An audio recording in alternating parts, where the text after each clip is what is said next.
Yep, you know it. Welcome back. Hour 2, Mornings in Alive with Keith and Friends. We got the Highline Pipes bringing us in here, and I'm going to twitch myself through this. We're breaking down mental health exercises up next on Reloaded.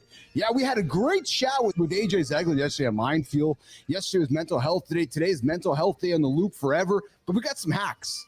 Yeah, we got some mental health exercises I'm going to put on the table here in Reloaded to help you guys maybe think about some things over the weekend. John's got some gym hacks with Marty here on the In the Gym segment.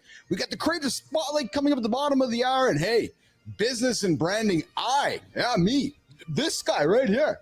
I'm going to reveal the Business Athlete Manifesto, the leadership principles I've put in place to make myself a better leader, hold myself more accountable, and more importantly, to show everybody around me, here's what I stand for. So stick with us. The hour is packed with value. Yeah, true story. All right, so what do you guys think of that last hour? Some good stuff with Pierre Saba, man. Good stuff with Jory Jansen, John, Marty, Christina. What a great hour we just wrapped up over there. Fire. All right, so listen, as I said, let's keep the momentum going, and let's dive into mental health, because yesterday was World Mental Health Day. AJ dropped some great nuggets in Mind Fuel, and I thought we could sit back with ourselves right now and sit back with Business Athlete Nation and talk about 6 mental exercises to protect your mind. Johnny, you're going to listen, brother, and help you think clear even when life gets tough.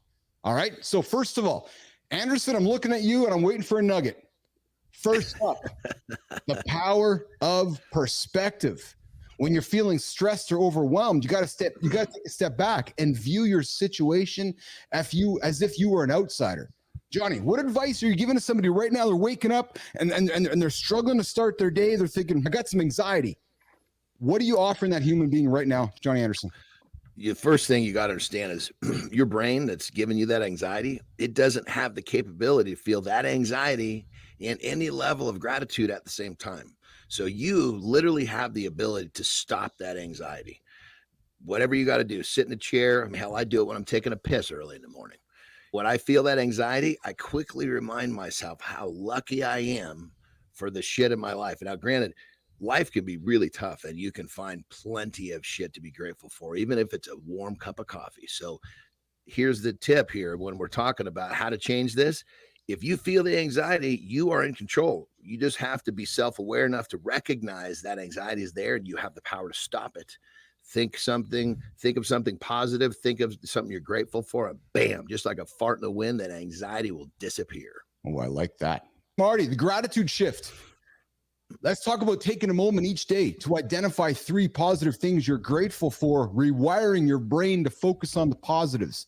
Marty, I remember when you made your journey over to the West Coast, you're like, okay, I'm starting my career out into California, and all of a sudden COVID happened, and you're like, holy smokes, I got to find some gratitude. I got to figure some things out. Talk about the power of gratitude and how you use the gratitude shift to keep moving yourself forward then and even still now. Marty. Ties into what Johnny was just talking about, but I'm gonna go in a different direction. So you can't think your way into positive action. You have to act your way into positive action. And so with that, obviously, it's activity with me. But it could be reading for someone. It could be anything. But whatever you need to do to put yourself in a positive state, create those positive thoughts. And now you can take yourself out of that situation. Now you can create a vision to change your situation pretty much. So that's what I did in Cali. They got all these hills and mountains in California. I'm sure Johnny sees plenty of them. I would go run out there. I would go walk out there, and I would get on my phone. I would write my business plans. I would even write just journal sometimes, but that really set me up, and I was able to find my way out of it. Yeah. Christina, coming to you for this one. I'm coming to you especially over after your personal brand way. Talk about worst case scenario exercises. When anxiety kicks in, ask ourselves, what's the worst that could happen right now? And how would I handle it? It takes the fear out of the emotion and shows that you're stronger than you think. Do you use these exercises to help you get through situations, Christina? I think for me, it comes down to having an understanding of where you want to go. It's often guided by where you've been. And so when I am focusing on the negative, it's great for me to know the worst case and the worst moments in my life where I've been, where I was a fucking 12-year-old kid collecting pills, deciding whether or not I was going to end my life. Like, that's bad. When I've been through some of the hardest parts in my life, I think back to if I got through that without any of the intellect that I have now, or the emotional intelligence, or the therapy, the medication, whatever it is, then I can get through this. And so reminding ourselves of those times when it was really hard and you got through it, that means that you can approach this with the exact same way and know that you can get through this as well. It's something I use all the time. Next up, we're talking 6 mental health exercises to help you guys get through the day, get through the moment, get through the weekend. We'll talk about the 10-year test. When dealing with stress, when dealing with a moment, you're driving behind a car right now, or you're getting anxious because there's somebody going too slow, or you're trying to get somewhere faster, or you're in a situation at work, or you think that there's an urgent moment right now. Ask yourself, will this matter in 10 years from now?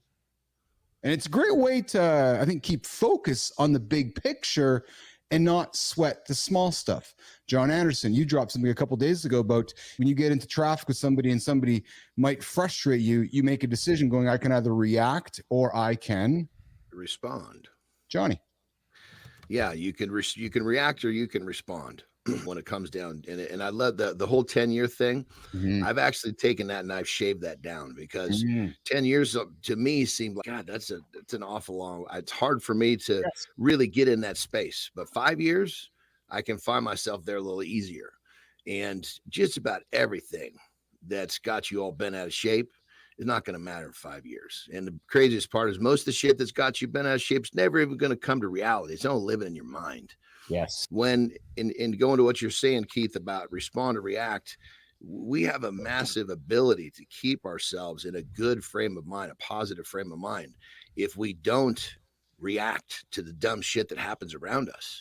Yes. You can take a deep breath and respond. You can keep yourself where you want to be mentally. What I remind myself is, I'm not going to let that person have control over my day. Yes. Yeah. Yeah. Isn't that true? That's exactly it. All right. The 5th exercise in this whole thing, and this, Marty, looking at you, brother, this is almost like Joseph Hernandez's comment here in the last hour. And I think we all know people that deal with this all the time. And this very much equates with the business athlete mindset or the lifestyle that we like to live, Marty. But it's this idea of cognitive reframing. I get to do this instead of, oh man, I fucking gotta go for a run right now. Oh man, I gotta go do international bench press day today. Oh man, I gotta go to the gym for an hour. Geez, I wish I could do something else for this 1 hour of my life. It's just, no, hold on a second, man. There's actually somebody that maybe can't do bench press, or maybe somebody can't go for a run. What got me started running in many ways was I saw my brother's father-in-law, who's now in a wheelchair. And I was like, okay, I'm not gonna bitch about it anymore because I can run. That's a good way to look at it. And a lot of times, I got to talk to my clients because they'll come in and be frustrated that they got to go to work or they got a project at work. Yeah. And I'm like, yo, be thankful you have a job. People out here, I know one of my clients, she interviews for whatever company she works for. And she said a guy broke down crying because he got an interview and he been, getting denied from hundreds of companies for an interview. Be happy that you got your job. Don't come in here negative like that. And especially in these times in America with the economy. So that's a good way to look at it, Keith. Yeah. And you take that energy, that person that's bitching about their job, you take that energy and you put it in towards developing a skill so you can get a better one. That's the way to do it. Yeah. And show your kids at the same time, Johnny, Marty, Christina. Yep. Right? So, yeah, I'm going to go and we know Seth Kuhn's out there grinding it every single day, right? He puts his kids down and he goes and becomes a coder and developer because he's chasing his dream, right? And his kids are going to wake up one day going, holy smokes, Dad, you did all that for us? Yeah. And then he's showing his kids something, right? But Seth isn't complaining either. At all. And he's not complaining at all. Seth heard us yesterday, brother, and he's like, man, I heard you guys talked about my post yesterday. He said, I felt heard and seen. And Seth, we hear and see you, brother. I feel like you're like one of our, what's the word here? He's like on the team with us here on the show. Last one, 6 exercises for mental exercises. I'm going to put this on the table for the team after offering my own comments. Zooming out. Zoom out of the situation. Imagine looking at your life like from the space station or from a really far place and look around and go, how small is this problem right now in the grand scheme of everything, right? And I'm not trying to diminish it. Christina, back in your journey of collecting those pills, those are big problems.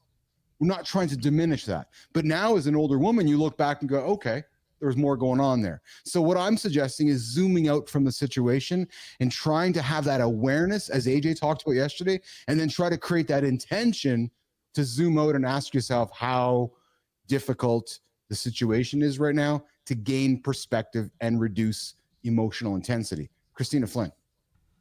So I do two things. I allow myself to zoom in if I want. So if I'm in it and I can't get out, put on a timer that you got 5 minutes. You want to cry, you want to bitch, you want to moan, you got 5 minutes to do it. We'll sit here and we'll do it. And then you need to shut the fuck up and move forward. And the zoom out to me is really the context that a lot of people have talked about is zoom out to your deathbed. Yeah. Zoom out to your deathbed and look back and say, what am I going to be talking about? When I was hanging out with my grandmother on her deathbed, she talked about, I didn't cry enough. And I don't know why I didn't cry enough. She talked about the shit that she didn't understand about herself or the things that she wished she had done. Think about what you are going to be thinking about. What do you wish that you hadn't done? And focusing on something that's pretty minutia in that moment probably doesn't ladder up to the deathbed. I'll tell you that much. Yeah. Marty, how about you, brother? How do you focus? How do you pull back from a situation? First of all, I like how Tina says zoom in. Because I do the same thing. I give myself 5-10 minutes and I just sit there and think about whatever I'm going through, act like a little bitch for a little bit, because sometimes you need that. That's how I say it. All right? Don't get offended because I said that, everyone. Yeah. All right? That's how I look at it. But zooming out will allow you to really look at, okay, what's the issue here? I didn't communicate with my girlfriend. Is it a money problem? Am I having an issue with my mom? Is it that big of a deal? And 9 times out of 10, it's really not that freaking big of a problem, and it can be fixed. There's a solution to every problem. I tell myself that when I zoom out, and I get it done. It's simple. Yeah, Johnny. Yeah.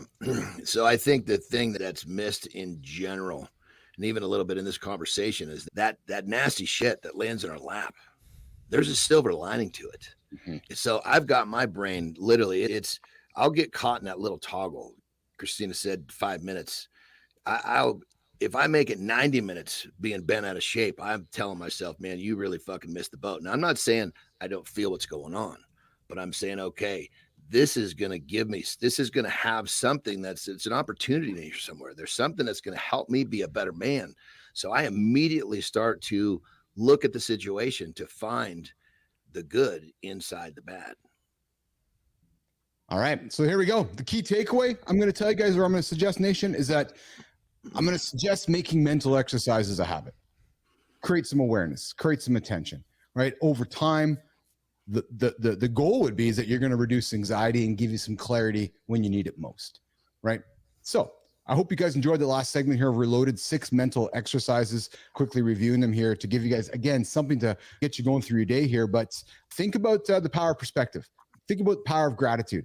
Think about a worst case scenario, right? Think about a 5-10-year test. Look out in time, right? If you've been around long enough, you know how time feels. Look forward on time. Reframe the situation. Think about I get to do it instead of I have to do it. And think about zooming out. More importantly, maybe think about zooming in. Christina, Marty, I always think about Lauren, right? Lauren's like, sometimes I just need a good cry. Sometimes I just need to go into the shower and just let it all out. And I think that's great advice, is that don't run away from the situation. Maybe go run towards it with intention, create that awareness, and then step back from it. You know what I do, guys? One quick little tip here before we wrap the segment up. When I'm in traffic, or if I'm driving around, or somebody's being a dick on the roads, or I see somebody being a jerk on the roads in traffic, you know what I think about? I think about my mom. I think about my mom driving the car as a 70, 80-year-old woman, and I think about some asshole on her tail and how scared my mom might feel. Because if you as a man right now in a situation thinking about your mom who you love, like Johnny, does it not just make your skin crawl when you think about your mom who you love scared? Or Marty, thinking about your mom scared? That just makes me feel horrible. So when I get myself into a situation where I see an elderly woman, or if I'm driving or if I'm frustrated, I'm like, hold on a second, that could be my mom. You know what I mean though with that? Because that's perspective right there, because that mom is a mom to somebody else, gentlemen. Mm-hmm. So when you're out there getting frustrated with that lady on the road right now, don't. It could be your mom. It's somebody's mom. That's exactly it. That's exactly it. All right, let's get to the In the Gym segment with John and Marty.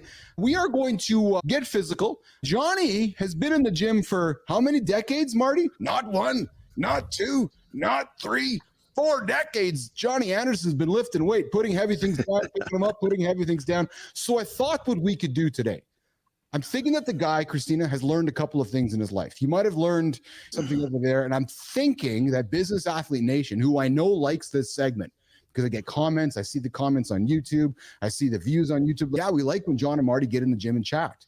So I'm thinking that there's people out there that want to hear some hacks, Marty, from John's perspective, that even you're thinking about, fuck, I'd like to learn some stuff from John Anderson today. So I'm going to go prepare the Creator Spotlight segment with Christina and producer Jimmy.